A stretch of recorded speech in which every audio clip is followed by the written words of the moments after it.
Evidence లేదు, నా దగ్గర ఉన్న ఎవిడెన్స్ అంటున్నాడు. ఈ మాటలు ఎంతే ఎట్లా అనిపిస్తుంది అంటే తనతో బాగా క్లోజ్ గా ఉన్నటువంటి మీరు కదా, ఎట్లా అనిపించింది? అతను వదిలించుకోవడానికి ఎక్కడికైనా వెళ్తామని ప్రిపేర్ అయిన తర్వాతే ఇది జరిగిందండి. నాకు తెలుసు ఈ మాటలన్నీ కూడా వస్తాయి అని కూడా నాకు తెలుసు. నేను ఇవన్నీ 1 year నుంచి నేను ఆల్రెడీ అనుభవిస్తున్నాను. హర్యానా విషయంలోనే వీళ్ళు ఇదంతా చెయ్యాలి. నేను ఒక క్వశ్చన్ అడుగుదాం దానికి ముందే లేదు. ఈ హర్యానాకి సంబంధించిన విషయం ఆల్రెడీ మీరు ఇద్దరు రిలేషన్షిప్ లో ఉన్నప్పుడు ఆ విషయం రాస్తారని వాళ్ళ పేరెంట్స్ కూడా తెలిసినప్పుడు హర్యానా రాస్తారని వాళ్ళ ఫాదర్కి ఫోన్ చేసి వాళ్ళు కొంచెం మాట్లాడుకున్నారు క్లోజ్గా. దాంట్లో కొన్ని ఫొటోస్ బయటపడ్డాయి, నాకు చూసా. తను మందు తాగుతూ మందు బాటలు చూపెడుతున్నాడు. హర్యానాతో మీ గురించి మీ వ్యవహారం అనేది డిస్కస్ చేశాడు. ఏంటి హర్యానా అంత క్లోజ్ అయిపోయింది అప్పుడు ఏమన్నా రాస్తారంతో?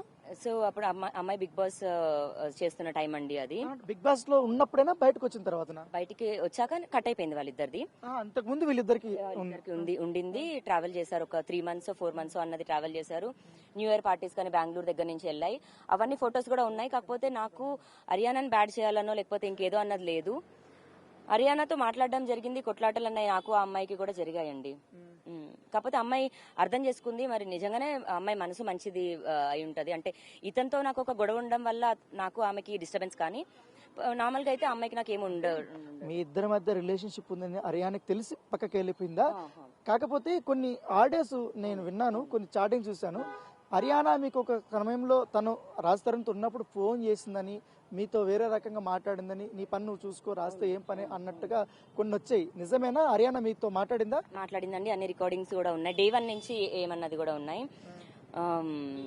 సామ్సంగ్ ఫోన్ కి మనం ఏదో సపరేట్ గా ఏదో ఎవిడెన్స్ కోసం రికార్డింగ్ కాదు కదండి, ఆటోమేటిక్ కాల్ రికార్డింగ్ అది. సో నా దగ్గర అలా అన్ని సంవత్సరాల నుంచి అలా ఉండింది అంతే. సో హర్యానా అప్పుడు కొంచెం కించపరుస్తూ అయితే మాట్లాడింది. అప్పుడు మాకు గొడవ, బట్ తర్వాత అర్థం చేసుకుంది. మొన్న కూడా సారీ చెప్పింది. నిన్న కూడా నాకు కాల్ చేసి, లావణ్య నేను ఆడియో రికార్డింగ్ నేను వదలలేదు బయటికి, నేనేమైనా వదిలాను అనుకుంటావేమో, నీకు ముందు క్లారిఫికేషన్ ఇవ్వడానికి చేశాను. మరి అందులో వాళ్ళ డాడీ నాకు అంత టెక్నాలజీ తెలియదు అంటున్నా. వాళ్ళ డాడీ ఫోన్లో ఆడియో రికార్డింగ్ చేయడం అనేది టెక్నాలజీ ఏంటో మరి వాళ్ళ డాడీ ఎలా మాట్లాడుతున్నారు. కాకపోతే హర్యానా అర్థం చేసుకుంది. హర్యానా రాస్తారు వాళ్ళ పేరెంట్స్ కి డబ్బులు ఇవ్వడం కూడా జరిగింది. కోడలు లాగానే ఆ అమ్మాయిని తీసుకొచ్చారు. అంటే బోల్డ్ కదా క్యారెక్టర్ కదండి ఆ అమ్మాయిది, ఇట్లా పర్సనాలిటీ బోల్డ్ కాబట్టి హర్యానా అయితే లావణ్యకి సమాధానం చెప్తుంది.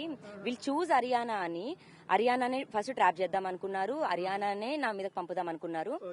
బట్ నేను చెప్పిన తర్వాత, మాట్లాడుకున్న తర్వాత హర్యానా తన స్టెప్ వెనక్కి తీసుకుంది. వద్దు నాకు కెరియర్ కావాలి అనుకుంది, తన కెరియర్ లో తను చూసుకుంటుంది. బట్ హర్యానా మోసం చేశాడు. హర్యానా ఇంకా ఆ మాటలు అయితే నేను చెప్పడం కరెక్ట్ కాదు, ఆ అమ్మాయి చెప్పాలి. బట్ అదన్నదైతే జరిగింది, అది అవాస్తవం అయితే కాదు. హర్యానా అయిపోయిన తర్వాత, ఎపిసోడ్ అయిపోయిన తర్వాత మీది కూడా ఒక పక్క నడుస్తుంది ఇష్యూస్. ఏంటి మాల్వి మల్హోత్రాతో ఏ సమయంలో రాజస్థాన్ ఇంతగా క్లోజ్ అయిపోయాడు, మిమ్మల్ని పక్కన పెట్టడానికి కారణం ఏంటి? ఈ డ్రగ్స్ ఇష్యూ రాకముందు ఏం జరిగింది ఆ పీరియడ్ లో, మీకు ఆ ముగ్గురికి ఏం జరిగింది అప్పుడు? సో హర్యానా అయిపోయిన 2 నెలలకి, అంటే హర్యానా అప్పటికి నా ఫ్రెండ్స్ ఇన్వాల్వ్ అయ్యి సెటిల్మెంట్ చేపించారు. అప్పుడు ఇంకా సెటిల్మెంట్ ఇంకోసారి మోసం చేయను అంటే హర్యానాకి ముందే 3-4 ఉన్నాయండి. ఇప్పుడు బయటకు వచ్చి చెప్పాలి అంటే తను అన్నాడా ఇంకోసారి మోసం చేయనని? రాస్తారని అన్నాడా? ఎవరితో? హర్యానాతో. నా ఫ్రెండ్. నేను క్వశ్చన్ అడిగిన తర్వాత నీకు కూడా ఫ్యామిలీ ఉంటుంది, లావణ్య కూడా, తను కూడా అలాగే సఫర్ అవుతుంది అనేది, ఆ దానికి మాత్రం నేను లీగల్ గా చూసుకుంటాను అంటున్నాడు. ఎట్లా చూస్తారు మీరు? విన్నారా మాటలన్నీ కూడా? నన్ను ప్లాన్ చేసుకొని వదిలించాలి అనుకున్నదే ప్లాన్ అండి. 1 year నుంచి అదే దాంట్లో ఉన్నారు. 1 year నుంచి ఏమేమైతే కలెక్ట్ చేయాలో అవన్నీ చేస్తున్నారు. మరి నాకు 32 years, ఇప్పుడు 32 years హిస్టరీలో మరి నా క్రైమ్ రికార్డ్ ముందు కూడా ఉండాలి కదా. ఈ ఒక్క సంవత్సరంలోనే ఎందుకున్నాయి, ఈ ఒక్క సంవత్సరంలోనే ఎందుకు అయ్యాయి అన్న కోణంలో చూస్తే సమస్యకి పరిష్కారం దొరికిపోతుంది. ఇప్పుడు అతను హీరో, అతనికి కాంటాక్ట్స్ ఉంటాయి, సపోర్ట్ చేస్తారు అన్న ధీమాతోనే వెళ్తున్నారు. మరి అతను కానీ అతని మేనేజర్ కానీ, నేను కూడా ఒక ఆడపిల్లనే, వాళ్ళ కూతురికి కూడా ఇలాంటిది అవుతే ఏంటి అని ఒకసారి ఆ కోణంలో చూస్తే నాకు సహాయం అన్నది దొరుకుతుందండి. కానీ నేను వదలదలుచుకోలేదు. ఇప్పుడు ఇతను ఈ రోజు అని కాదు, రేపైనా ఎక్కడికి వెళ్ళినా సరే నేనైతే వెళ్తాను. ఆ మనిషిని వదిలేస్తాను అని నాకు చెప్పుంటే నేను అతనితో ఫార్వర్డ్ వచ్చేదాన్ని కాదు. అతనిది ఎలా కెరియర్, అతనిది ఎలా చూస్తున్నాడో నాది కూడా కెరియరే. మరి నేను 10 సంవత్సరాలు నేను పని మనిషి కంటే ఎక్కువగా చాకరీ చేసుకుంటూ వచ్చాను. అదన్నది బయటకి తెలియదు, తెలియనంత మాత్రం ఎగ్జిస్టెన్సే లేదు అంటే తప్పండి. నన్ను పెళ్లి చేసుకుంటావా అన్నాడు. ప్రపోజ్ చేయడమే పెళ్లి అన్న టాపిక్ తీసుకొచ్చాడు అతను. నేను ఎస్ చెప్పాను. మేము 4 years 5 years మాట్లాడుకున్న తర్వాత నా మెడలో తాళి కట్టాడు. సో మొత్తం ఓవరాల్ గా చూసుకున్న 15 ఏళ్ళు అండి. బట్ తాళి కట్టిన తర్వాత ఉన్నది 11 years టుగెదర్ ఉన్నది. అంటే మీకు ఫస్ట్ ఎక్కడ పరిచయం అయ్యాడు? ఎన్ని సంవత్సరాలు మీతో రిలేషన్షిప్ వచ్చిన తర్వాత అది పెళ్లి వరకు వెళ్ళింది? స్టార్టింగ్ లో 2008లో పరిచయం అండి. నేను వైజాగ్ వెళ్ళాను. వైజాగ్లో పరిచయం అంటే ఆన్లైన్లో మాట్లాడుకున్నా. వైజాగ్ దాన్ని కలవడానికి వెళ్ళాను. మూవీస్ కానీ ఇంకా అప్పుడు ఉన్న వయసులో ఎలా బాయ్ ఫ్రెండ్ గర్ల్ ఫ్రెండ్ ఎలా వెళ్ళేవారు అలాగే వెళ్ళేవాళ్ళం. 2010లో తను హైదరాబాద్ వచ్చాడు. 2010 నుంచి 14 వరకు 13 వరకు తను ఉయ్యాల జంపాల రైటర్ గా పనిచేసేవాడు. స్టార్టింగ్ రైటర్ నుంచి హీరోగా ఛాన్స్ వచ్చింది. మరి రైటర్ గా పనిచేసిన 1.5 year కూడా మేమిద్దరం కలిసే ఉండేవాళ్ళం. అప్పుడు కూడా ఇంట్లో నుంచే వెళ్ళేవాడు. కలిసి అంటే ఒకటే ఇంట్లో ఉండేవారా లేకపోతే సెపరేట్ ఫ్లాట్స్ ఉండేవి అప్పుడు. ఈవెన్ దో పెళ్లి కాకపోయినా ఉండడం కరెక్ట్ అన్నది కాదు కాబట్టి మేము ఉండలేదు. నేను ఒక సృష్టి అని ఒక అమ్మాయి ఉండేది, ఫీమేల్స్ ఒక దాంట్లో ఉండేవాళ్ళం, మిగతా ముగ్గురు మేల్స్ ఒక దాంట్లో ఉండేవాళ్ళు, బట్ ఒకటే పోర్షన్. అలా మేము ఒక 2 years 3 years మాట్లాడుకున్న తర్వాత 2014లో పెళ్లి అన్నది చేసి ఒక ఇంట్లో సంసారం అన్నది చేయడం జరిగింది. అంటే ఇప్పుడు పెద్ద డిసిషన్ తీసుకునేటప్పుడు ఆల్రెడీ రిలేషన్షిప్ నుంచి మ్యారేజ్ లైఫ్లోకి వెళ్ళేటప్పుడు పెద్దలకు చెప్పడం అనేది కొంచెం ఇంపార్టెంట్. అది ఇట్లా రిలేషన్షిప్లో ఉన్నప్పుడు ఎప్పుడన్నా వైజాగ్ వెళ్ళి రాజస్థాన్ వాళ్ళ పేరెంట్స్ని ఎప్పుడన్నా కలిసారా? తర్వాత ఏమన్నా మీరు మ్యారేజ్ ఇద్దరు చేసుకున్న తర్వాత ఏమన్నా కలిసారా? రిలేషన్షిప్ లో ఉన్నప్పుడు ఫోన్లో మాట్లాడడం అనేది అయితే జరిగాయండి. బాయ్ ఫ్రెండ్ గర్ల్ ఫ్రెండ్ గా ఉన్నప్పుడే వాళ్ళకి తెలుసు, మామగారు తాతగారికి కూడా తెలుసు. అండ్ ఇంకా కెరియర్సే సెటిల్ అవ్వలేదు కదండి, చిన్న పిల్లలం అప్పుడు. ఇప్పుడు అంటే తన హీరో వాళ్ళ నాన్నగారు అన్నట్టు ఎస్టాబ్లిష్ అయిన హీరో నా కొడుకు అని అన్నారు. అప్పుడు నార్మల్ ఒక అబ్బాయి, 20 ఏళ్ళ ఒక అబ్బాయి. అప్పుడే మేము ఏం చెప్పుకుంటాము. బట్ ఇష్టం అన్న దగ్గర చెప్పాడు. మిగతా అందరు అబ్బాయిలతో పోలిస్తే రాస్తాను ఇప్పటికైనా సరే రాస్తాను మంచోడనే చెప్తాను, చెడ్డోడని అయితే నేను అన్నానండి. నాకు అబ్బాయి నిజంగానే మంచోడు అనిపించాడు. నేను అన్ని వదిలేసి ఆ అబ్బాయితో ఆ రోజు డే అయితే చేయి పట్టుకున్నాను నేను అతనిది. మరి ఈ రోజు వదిలేసినందుకు నేను బయటకు వచ్చాను, కానీ అతన్ని చెడగొట్టడానికి ఇదని కాదు. నా మెడలో 3 ముళ్ళు వేసిన 3వ నెలకి మా పేరెంట్స్ కి వాళ్ళ పేరెంట్స్ కి చెప్పడం జరిగింది. నా దగ్గర వాటికి సంబంధించి కూడా ఎవిడెన్సెస్ ఉన్నాయి. అంటే తను చెప్తున్నాడు మీరేమో సుదీర్ఘమైన రిలేషన్షిప్ అంటున్నారు. అంటే ఇప్పుడు మీరు డ్రగ్స్ కేసులో మీ పేరు బయటకు వచ్చింది, నార్సింగ్ పోలీసులు తీసుకెళ్ళినప్పుడు అప్పటి వరకు మీతోనే ఉన్నాడు అతను? నార్సింగ్ పోలీసులు తీసుకెళ్లడం వరకు నాతోనే ఉన్నారు. వాళ్ళ పేరెంట్స్ కూడా నాతోనే ఉన్నారు. వాళ్ళ పేరెంట్స్ వచ్చి నన్ను ఎయిర్పోర్ట్ లో దింపడం జరిగింది.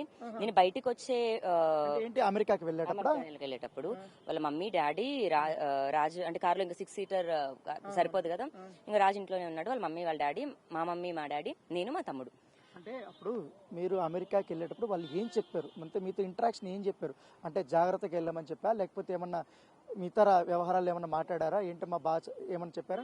సో మాల్వీ ఇష్యూ అనేది 1 year నుంచి జరుగుతుందండి. చాలా తీవ్రంగా గొడవలు అవుతున్నాయి. మీరు విన్న ఒక కాల్ రికార్డింగ్ తోడిన బూతులు అన్నది తిడుతున్న ఏదైతే ఉందో అది లాస్ట్ ఇయర్ సెప్టెంబర్ అప్పుడు జరిగింది. ఇప్పుడు కూడా కాల్ కూడా కాదు. సో ఇంటెన్స్ గా గొడవలు అవుతున్నప్పుడు maybe I think we need a break ఏమో. రాజ్ ఎక్కువ కొట్లాడేస్తున్నాం దగ్గరే ఉంటే కదా అన్న దగ్గర యుఎస్ వీసా నాకు ఉన్నప్పటికీ నేను ఎప్పుడు వెళ్ళాలి అని అనుకోలేదు. Maybe okay I'll go travel vlogs కూడా చేద్దాం అనుకున్నాను. సో నేను కుక్క పిల్లతో ట్రావెల్ చేయడం అన్నది జరిగింది. వాడికి సంబంధించిన డాక్యుమెంట్స్ లో ఇండియా హై రిస్క్ ర్యాబిస్ కంట్రీలో ఒక 1 of the లిస్ట్ ఉండడంతో వాళ్ళు అక్కడ ఒక అబ్జెక్షన్ చేశారు. మా సింబాగాడికి సర్టిఫికేట్ లేదని, అది ఆన్లైన్ లో మనం సబ్మిట్ చేసుకోవాలంట, విచ్ మనకు తెలీదు. సో నాకు ఎయిర్లైన్ వాళ్ళే వెనక్కి పంపించారు, టికెట్ బుక్ చేసి రిటర్న్. సో అది ఎయిర్లైన్ వాళ్ళ మిస్టేక్ ఉండింది కాబట్టి. అండ్ నేను ఇప్పుడు కుక్క పిల్లనే వదిలేదండి. నేను వాడిని కార్గోలో పంపించవచ్చు, లేకపోతే ఏదన్నా వాడిని దింపడానికి వచ్చాను. నేను వాడిని దింపేసి వస్తున్న దాంట్లో రైల్వే స్టేషన్ లో దిగాను. రైల్వే స్టేషన్ నుంచి మీరు మోకిల్లా కేసులో A11 ముద్దాయి ఉన్నారు, అది ఉన్నారు, అబ్స్కాండింగ్ లో ఉన్నారు, మిమ్మల్ని తీసుకెళ్లాలి అని చెప్పి అన్నారు. తీసుకెళ్లారండి, రైల్వే స్టేషన్ నుంచి తీసుకెళ్లారు నన్ను. బట్ ఎఫ్ఐఆర్ లో ఉన్నట్టుగా పాత కేసు సంబంధించి మిమ్మల్ని ఎంక్వైరీ కోసం తీసుకెళ్లారు ఆ రోజు అర్ధరాత్రి. సో ఆ వీడియోలో కూడా మీరు చూసినట్టు, అంటే బేసిక్ గా నాకు ఎవిడెన్స్ కాబట్టి నేను బయటకి ఇవ్వలేదు ఇప్పటి వరకు కూడా. బట్ శేఖర్ భాష అన్నది అది బయటకు వదిలేసి అతనేదో ఎవిడెన్స్ తీసుకొచ్చానని అంటున్నాడు ఆ వీడియోలో కూడా. ఇప్పుడు ఆ రోజు అందరికి క్లారిటీ రావాల్సింది ఏంటంటే, ఇప్పటి వరకు మీరు కొన్ని ఆరోపణలు చేశారు. అసలు నాకు డ్రగ్స్ సంబంధమే లేదు, నాకు అంత అవసరం కూడా లేదు, నేను బతుకునే. కానీ మిమ్మల్ని మాత్రం ఆ రోజు ఇంట్లో సెర్చ్ చేసిన తర్వాత కొత్త దొరికిందని, ఆ దొరికిన తర్వాత ఎవిడెన్స్ గా చూపించి మిమ్మల్ని జైలు పంపించామని అంటారు. అసలు ఏం జరిగింది ఆ రోజు? ఈ వీటికన్నిటికీ వచ్చే ముందు అది అనేది ఏం జరిగింది ఆ రోజు? సో మీరు ఆ వీడియోలో అయితే చూసుంటారు, నేను రైల్వే స్టేషన్ లో ఉన్నాను. ఆ వీడియో కూడా నా ఫోన్ లో తీసిందే. లగేజ్ చూపించి ఓపెన్ చేయమని ఇది కాదు, లగేజ్ కారులో ఎక్కిస్తుంటే నా లగేజ్ ముట్టుకుంటే నేను ఒప్పుకోను అన్నాను. ఓపెన్ కాప్స్ డ్రెస్ యూనిఫామ్ లో లేరు, అసలు వాళ్ళు పోలీసులో అదో కూడా నాకు తెలియదు. ఎవరో అర్ధరాత్రి తీసుకెళ్తుంటే ఆగండి అని అరవలేనా నేను? ప్రొటెక్ట్ చేసుకోకూడదా నేను? మా ఇంట్లో వాళ్ళు రానివ్వండి అని అడగకూడదా? తీసుకెళ్లారండి. మరి తీసుకెళ్లిన వాళ్ళు మోకిలా పోలీస్ స్టేషన్ లో అయిన కేసు అది. మోకిలా తీసుకెళ్లకుండా నార్సింగి తీసుకొచ్చారు. నెక్స్ట్ డే A2 గా రాసి రిమాండ్ కి పంపించారు. A1 A3 అబ్స్కాండ్ అన్నారు. ఇప్పుడు ఇంత ఎపిసోడ్ జరిగింది కదా, దీని వెనకాల మీకు ఏం డౌట్ రావట్లేదా? ఎవరన్నా ఉన్నారు ఏంటి ఇది వెనకాల చేపించుంటారనే డౌట్ ఏమైనా వచ్చిందా? ఆ రోజు రైల్వే స్టేషన్ లో తీసుకున్నాను ఆ ఫోన్, నాకు ఇవ్వలేదు. నాకు ఇంకొకరిని కాంటాక్ట్ అవడానికి తెలీదు, కేసు అవుతుందని కూడా తెలియదు. మిగతా వాళ్ళందరూ స్టేషన్ బెయిల్ తీసుకున్నారు, మిమ్మల్ని కోర్టులో ప్రొడ్యూస్ చేయాలి అన్నారు. నేను ఆ కేసు మీద లోపలికి వెళ్తున్నానని అనుకున్నాను. బట్ రిమాండ్కి పంపించారు నన్ను. బెయిల్ రాజ్ తరుణ్ మరి రాలేదు, ఫోను చేయలేదు, బెయిల్ ఇప్పించలేదు. మా పేరెంట్స్ కి కూడా అది డ్రగ్ కేసు అంటే ఏంటిది అని కూడా తెలియదు, ఏం బెయిల్ ఎప్పుడు వస్తుంది అని కూడా. బట్ ఎన్డీపీఎస్ అన్న యాక్ట్ లో లేట్ అవుతుంది అని, మినిమం డేస్ ఇన్ అని ఉన్నది. సో 43 days ఉన్నాను. నేను వచ్చే 2వ రోజు రాస్తాను ఇల్లు తీసుకొని ఇక్కడ షిఫ్ట్ అయ్యాడు. అంటే రిలీజ్ అయిన తర్వాత మీరు అప్పటి వరకు కలిసి ఉన్నారు కదా ఒకటే ఇంట్లో, అదే ఇంట్లోకి వెళ్ళి రాజధానిని కలవడానికి మీరు ప్రయత్నించారా? తర్వాత అతను నుంచి వచ్చిన రెస్పాన్స్ ఏంటి తర్వాత? సో నేను బయటకు వచ్చిన రోజు తను ఏమన్నాడంటే, మీడియా చాలా ఇబ్బంది పెడుతుంది అంటే అప్పటికి రాస్తారన్ ప్రియురాలు అలానే వచ్చేసింది కాబట్టి తన కెరియర్ కి ఇదవుతుంది, ఒక 2 months అంతా సెటిల్ అయిన తర్వాత నేను వస్తాను అన్నాడు. అలాంటి ఒక టైంలో ఫస్ట్ నా స్టేట్ ఆఫ్ మైండే నాకు ఇబ్బందిగా ఉంది. అలాంటి నన్ను దగ్గర తీసుకోవాల్సిన మనిషి దూరం ఉంటున్నా అంటున్నాడు. సరే పోనీ సినిమా అన్న పేరు పెట్టాడు కాబట్టి, కెరియర్ అన్న పేరు పెట్టాడు కాబట్టి వస్తాడేమో అనుకున్నాను. ఆ 2 months కూడా అతను మరి నిజంగా సినిమా చేసుకోవట్లేదు. మాల్వీతో ఎక్కడికి వెళ్ళాలో అక్కడ అన్నీ వెళ్తున్నాడు. నాకు ఫోన్స్ కి నోటిఫికేషన్ వస్తున్నాయి, అకౌంట్ నోటిఫికేషన్స్ వస్తున్నాయి. మరి మాకు ఇంట్లో నాతో పాటు 15 కుక్కలు ఉన్నాయి, మా పరిస్థితి ఏంటి అని ఆలోచన. ఈ 2 months మీరు రిలీజ్ అయిన తర్వాత జరిగిన వ్యవహారం అది. సో 2 months కూడా నేను మార్చి 13 వచ్చానండి నేను బయటికి. July 17న case. సో ఆ 2 months కూడా నేను ఆగి వెయిట్ చేసి వస్తాడేమో అని చూస్తున్నాను. బట్ ఫోన్లు ఎత్తట్లేదు, అటు మాల్వీ దగ్గరికి వెళ్తున్నాడు. ఇంకా తప్పక